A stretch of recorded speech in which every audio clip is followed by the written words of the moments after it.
We're going to break down exactly what went down, why Danish officials are calling it a hybrid war, and, what this might mean for the rest of Europe. And this quote right here, this is what sets the whole tone. Denmark's defense minister, Trails Lund Poulsen, is not mincing words. He's essentially saying, you know that theoretical threat we've been talking about for years? Well, it's here. For Denmark, this isn't a drill anymore. The fight has already started. So, what exactly happened? What pushed Denmark to make such a public and, frankly, forceful accusation? Well, it all boils down to two specific cyber attacks that hit right at the heart of their society. And this is why this whole thing is so alarming.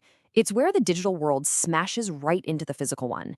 This wasn't just about stealing data or crashing a website. No, a hacker actually took remote control of a water utility in a town called Køge, messed with the pump pressure, and made pipes physically burst.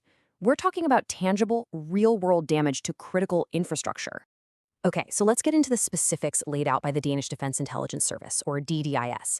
First, you had that destructive attack on the water utility in late 2024, which they've pinned on a group called Z-Pentest.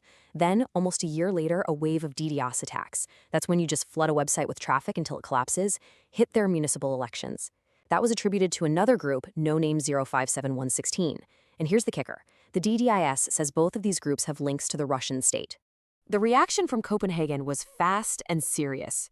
You have to understand, summoning a foreign ambassador, that's a huge deal in diplomatic circles. It's a formal way of saying this is completely unacceptable. This wasn't some quiet investigation. It was a very loud, very public statement. Now here's the thing. Denmark isn't looking at these as just random acts of cybercrime. Not at all. They're putting them into a much bigger box, a deliberate strategy that they are calling a hybrid war. So what do they even mean by hybrid war? Well, according to the Danish intelligence assessment, it's a war fought on multiple fronts, just not with tanks and soldiers.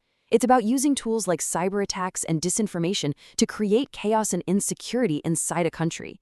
And a huge motive they've identified? To punish Western nations for supporting Ukraine. And this slide really breaks down how Danish intelligence sees that strategy.